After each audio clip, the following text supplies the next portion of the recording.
I was working as a guide at a historical museum in Kyoto, standing right in front of a genuine suit of samurai armor from the 1500s. I was explaining how the helmet was built for balance and protection when an American tourist in a neon anime shirt let out a loud cough to get everyone's attention. He waved his hand and said, "Sorry, but that's not accurate at all." According to him, the helmet needed more dramatic spikes and the mask should look terrifying, like a monster. He proudly explained that he'd watched hundreds of episodes of a samurai anime, so he knew the real deal. Then he shoved his phone in my face, showing me a cartoon screenshot as evidence. I just stood there for a second, wondering how many centuries of history had just been defeated by streaming services. I was once at a coffee plantation in Colombia, listening to a local guide explain how workers carefully select only the ripe coffee cherries by hand. An American tourist cut him off mid-sentence and said, "Imat, that's wildly inefficient." He suggested shaking the trees with machines to knock everything down at once, because that's how modern countries do it. The guide calmly explained that hand-picking protects quality and flavor. The tourist shook his head like he'd just uncovered a massive operational failure. I could feel the silence hanging there, thick as the smell of fresh coffee. My uncle runs a small tequila distillery in Jalisco, Mexico, and he takes real pride in his craft. One afternoon, a group of American college students on spring break showed up for a tour. My uncle was describing the deep, layered flavors of a tequila aged for 10 years, meant to be sipped slowly. One of the guys burst out laughing and said, "Bro, you're overthinking it." He explained tequila was for slamming shots with salt and lime, then acted it out dramatically. My uncle stopped talking and just stared at the floor for a moment. You could almost hear his soul sigh. I used to work at a bakery in Paris, and one morning an American woman ordered a croissant. I placed it gently into a paper bag, and she immediately stopped me. She asked why I wasn't heating it up and cutting it open. I explained that croissants are usually eaten just as they are. She frowned and said we were doing it wrong, insisting it should be toasted and soaked in butter. She told me French people didn't even understand their own pastries. I smiled politely while mentally counting down the seconds until she left. I was visiting a tango club in Buenos Aires when a professional local couple took the floor. Their dancing was smooth, emotional, and flawless. Suddenly, an American woman who had been bragging about her dance classes back home stepped right into their space and physically stopped them. She grabbed the man's arm and told him his posture was incorrect, that he needed to be stiffer and less expressive. The room went completely quiet. Without saying a word, the man turned back to his partner and resumed dancing with even more intensity, as if the interruption had never happened. It was the most elegant rejection I've ever seen. While working at a research station in the Australian outback, I was explaining how desert ecosystems vary around the world. An American man in brand new outdoor gear kept shaking his head. Finally, he spoke up and said the information was wrong because he was from Arizona. He pointed out the lack of cacti and complained about the absence of coyotes and rattlesnakes. He said this place wasn't a real desert, more like a dry forest.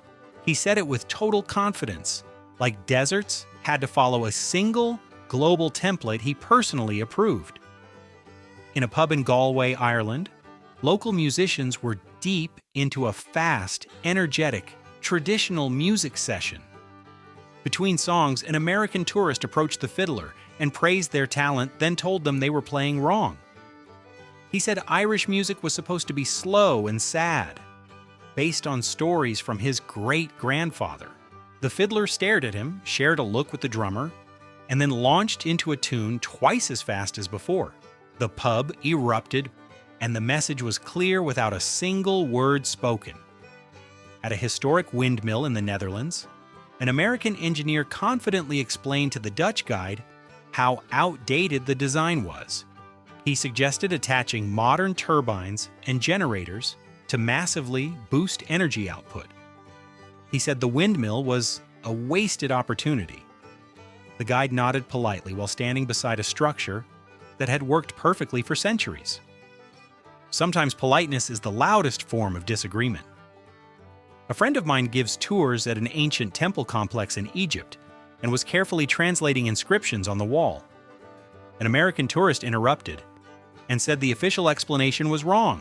He claimed the carvings showed advanced technology and aircraft, not animals or symbols. He insisted aliens were involved and that archaeologists were hiding the truth. He looked around expecting applause. Instead, he got silence and a lot of blinking. I once worked at a high-end restaurant in Lyon, France. An American couple ordered coq au vin. When I brought it out, the husband called me back and said it looked wrong. He claimed his wife made a better version with cream and canned mushrooms. He said ours smelled burnt and too much like wine. He suggested our chef should come to the US to learn the proper recipe. I explained gently that he was describing a different dish entirely, but he wasn't interested in hearing it. During a tour of a Viking ship museum in Oslo, the guide explained that horned helmets were a myth created centuries later. An American man laughed and said that couldn't be true because movies, books, and sports teams all showed Vikings with horns. He accused the museum of covering up missing artifacts. He told his son not to trust what guides say. The guide kept smiling, the way people do when they know arguing is pointless. I worked in a small pasta shop in Bologna, where we made fresh pasta daily. An American woman asked for fettuccine alfredo. I explained it wasn't a traditional local dish and we didn't serve it.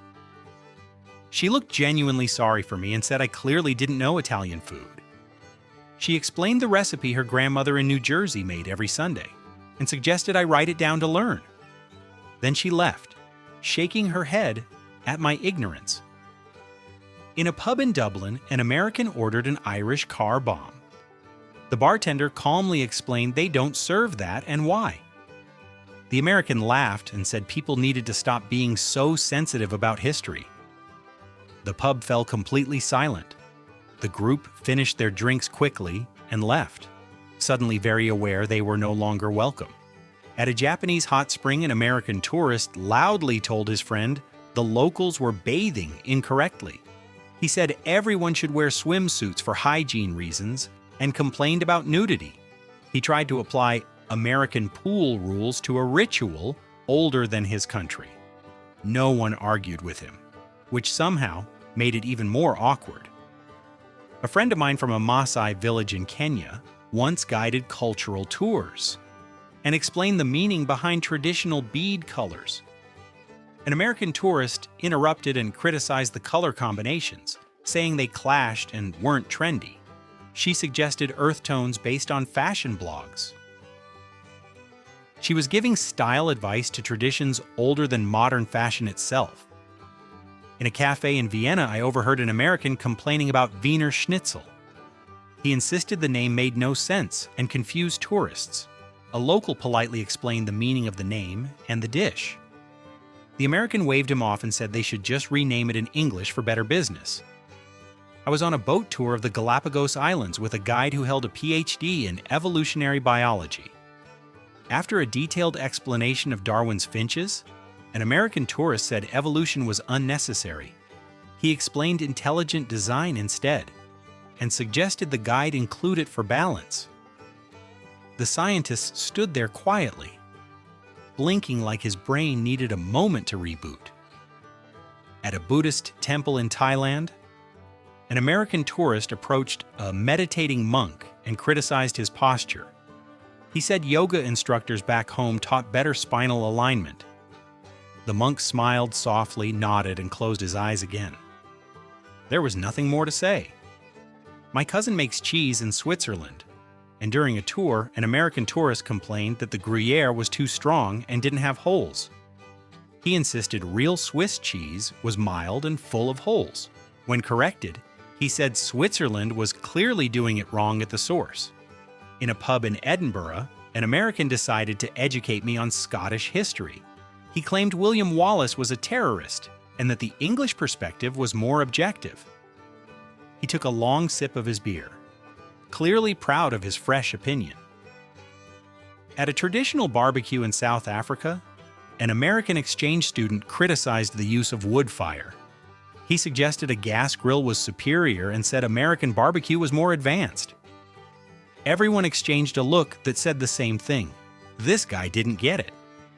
Near the ruins of Pompeii, an American tourist told me the disaster could have been avoided with better building codes and sprinklers.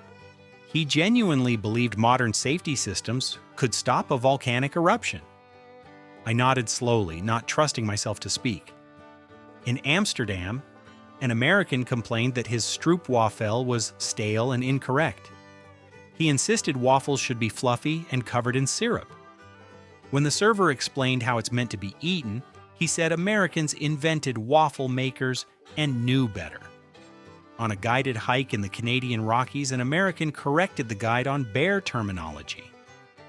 He insisted Canadians were using outdated names and that American park standards were more accurate. The guide listened patiently, like someone who had heard this exact speech before. A friend in Iceland runs a Northern Lights tour. One night, the aurora was breathtaking. An American tourist asked if they could make the lights stop moving and be brighter for photos. She complained they didn't look like the pictures online. She truly believed the sky could be adjusted on request. I was working as a guide